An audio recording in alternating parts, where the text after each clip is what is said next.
শেখ হাসিনা, বাংলাদেশের সাবেক প্রধানমন্ত্রী শেখ হাসিনা, তার জন্য দুঃসংবাদ। এই দুঃসংবাদ কে দিলেন? ভারত, খোদ ভারত।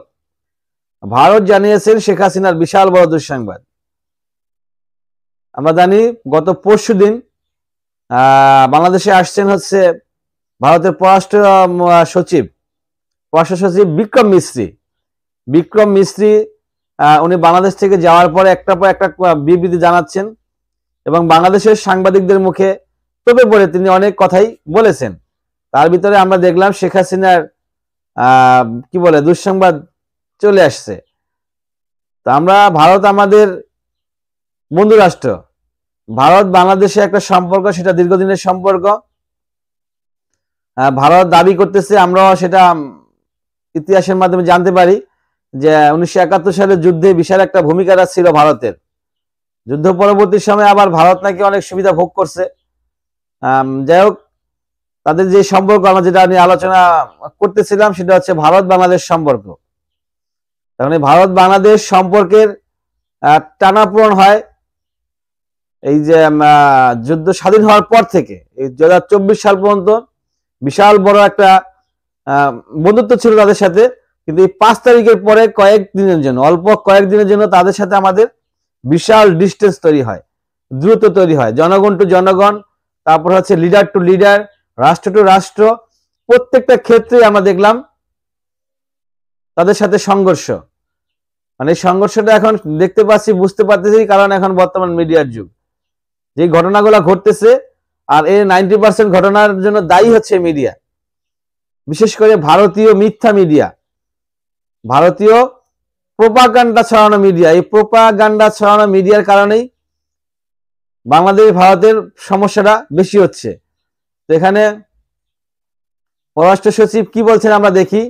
তা আওয়ামী লীগের জন্য এটা দুঃসংবাদ অবশ্যই। পররাষ্ট্র সচিবের কথা অনুযায়ী তার সম্পর্ক নিয়ে তাকে প্রশ্ন করা হয়, ভারত বাংলাদেশের সম্পর্কটা কি সেটা নিয়ে প্রশ্ন করলে তিনি বলেন যে ভারতের সম্পর্ক বাংলাদেশের নির্দিষ্ট দল, ভারতের সম্পর্ক বাংলাদেশের নির্দিষ্ট কোনো দল বা সরকারের মধ্যে সীমাবদ্ধ নয়।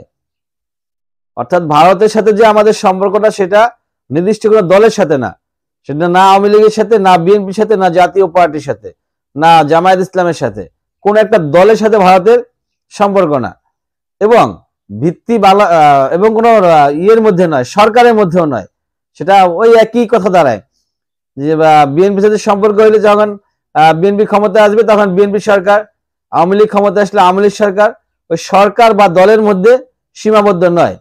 এই সম্পর্কের ভিত্তি হচ্ছে কি? বাংলাদেশের জনগণ। ভারত এবং বাংলাদেশের সম্পর্ক, সেই সম্পর্কের ভিত্তি হচ্ছে জনগণ।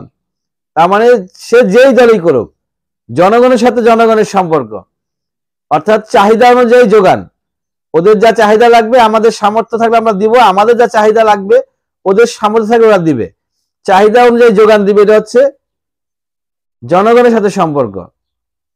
এবং শেখ হাসিনা যে দুঃসংবাদের কথা বলছিলাম, সেটা হচ্ছে শেখ হাসিনা যে বিবৃতিগুলো দিচ্ছেন, উনি যে বিভিন্ন সময় অডিও বার্তাগুলো পাঠাচ্ছেন, কল করে সেই রেকর্ডগুলো পাঠাচ্ছেন, এবং আবার কনফারেন্স করতেও দেখি আমরা, ভার্চুয়াল কনফারেন্স করতেছেন।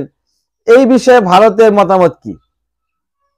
তো এই বিষয়ে বলছেন সমর্থন করে না ভারত। আওয়ামী লীগের বক্তব্য বা শেখ হাসিনার যে বক্তব্য সেটা ভারত সরকার সমর্থন করে না।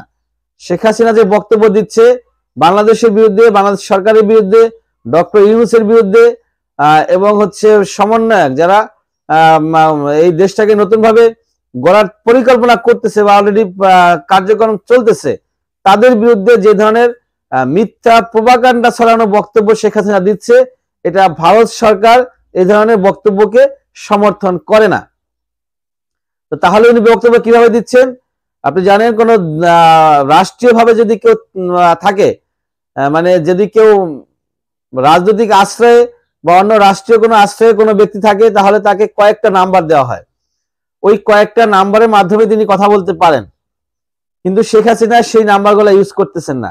শেখ হাসিনা উনি হচ্ছে প্রাইভেট ডিভাইস ইউজ করতেছেন। প্রাইভেট ডিভাইস ইউজ করে উনি এই অপকর্মগুলা চালাচ্ছেন বলে জানিয়েছেন ভারতের পররাষ্ট্র সচিব বিক্রম মিশ্রি। বিক্রম মিশ্রির ভাষ্য অনুযায়ী উনি যে বক্তব্যগুলো দিচ্ছেন, উনি যেই কথাগুলো বলতেছেন, সেটার সাথে আমাদের কোনো সম্পর্ক নেই, আমরা সেটা সমর্থন করি না। তার মানে সেই কথার আমরা বিরুদ্ধে, আমরা চাই না উনি এই ধরনের কথা বলুক। উনি ব্যক্তিগতভাবে ডিভাইস ব্যবহার করে, অর্থাৎ অবৈধভাবে এই কাজগুলো উনি করতেছেন। তার মানে ভারত সরকারও এখন চাচ্ছে না শেখ হাসিনা এই ধরনের উল্টাপাল্টা কাজ করুক।